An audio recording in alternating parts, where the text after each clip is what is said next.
Hi, Year 3, and welcome to our history lesson this week.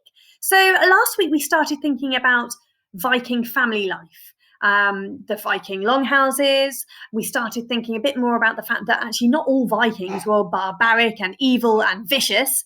In actual fact, some of them were very, very peaceful. The farmers, some of the really highly skilled tradesmen and craftspeople. And so this week, we're thinking more about the different types of roles that the different family members would have done in their communities. I've got a day in the life of our Viking child to read through to you. And your task today is going to be writing a diary entry as if you were a Viking child. So you need to listen carefully to me read the day in the life of a little boy called Gudrun. Listen to the chores that he had to do and the timings of these chores and what a typical day was like for him. Now, if you're a little boy, I'd like you to choose. Well, it's up to you. You can choose whether you write as a boy or a girl. It doesn't matter. You can be a girl and choose to write as a boy or vice versa. But if you're a boy, I want you to take the name as, or if you're writing as a boy, I'd like you to take the name as Vimund. And if you're writing as a girl, I'd like you to take the name as Jufrid. They're just very Viking type names. So listen carefully. It's quite a long passage. There's ever such a lot that they had to do. Goodness, I'm pleased I'm not a Viking child. I just have to say that now. So before I start, on Shobi, there is a planner, like a day planner that is quite useful. It's broken down into early morning and a couple of other times that might be useful for you to write notes as to the types of jobs that this little boy Gudrun had to do and his brothers and sisters had to do and when. And just when it comes to you writing your own diary, you can look back at the plan and see the types of things they had to do and when during the day. Okay, so a day in the life of a Viking.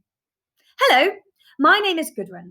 I live on a farm with my father Olaf, my mother Sigrid, my aunt Frith, my brothers Svein and Egil, my sister Un and baby Thora.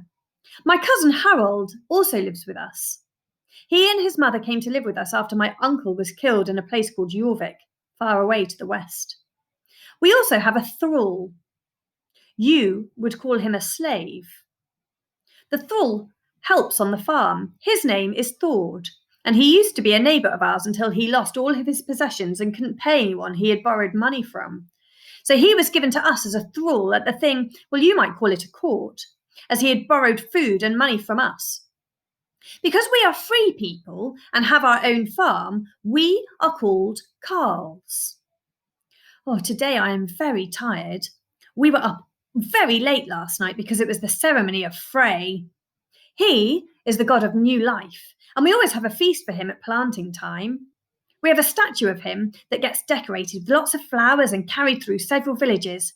In our village, we sacrificed a whole goat for him, but in the next village, they could only find a chicken.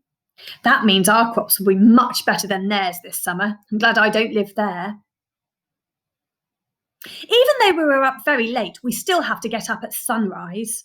Eagle and I have to feed the pigs and chickens, and after we've washed our faces and combed our hair, I have a lovely comb made from deer antler. I have it hanging from one of my brooches that hold my tunic at the shoulders. All of our special things are carried there to keep them safe. Mum is making griddle cakes from ground oats, which we'll eat with butter and honey. We'll also have buttermilk to drink.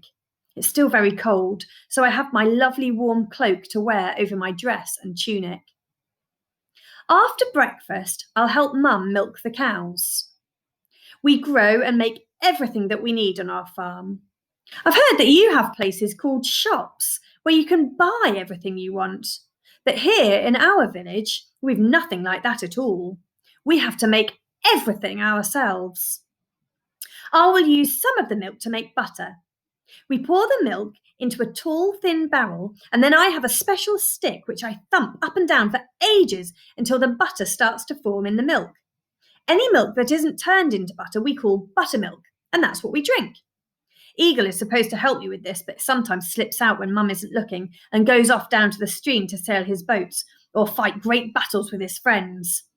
However, Dad, Svein, and Thord will need him to help scare away the birds after they have planted the oats and the barley.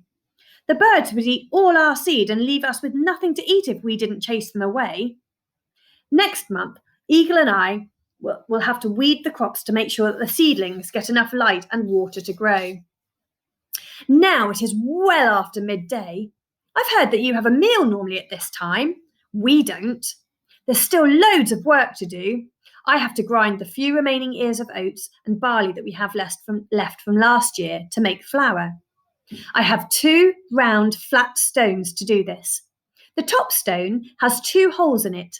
Father put a handle into one to allow me to turn the stone, and the other hole is for putting grain into it. So it drops between the 2 stones and gets ground up as I turn the top stone. My sister Un used to do this every day, but she has a really good job working for the Jarl, the local chief, and his family. She helps in the kitchen there and is always busy. The Jarl has lots of feasts and banquets for other Jarls. Soon, when all the crops have been planted, Father will sail west with the Jarls. They will go to that big island that's now called Great Britain to trade. Grandfather used to tell stories of his grandfather and how they used to just sail over to the island and took anything they wanted. Of course, they did have to fight for it, but the people that lived there were really scared of them and ran away most of the time. Nowadays, we trade with them rather than fight. There are many Vikings that live over there now. We even have a king there, although he doesn't rule the whole island. The main part in the middle is all Danelaw. Even now, having worked for hours already, I still can't go out to play. All girls and women must learn how to weave cloth. I'm getting quite good at it, although I can't do some of the fancy patterns that all Vikings love yet.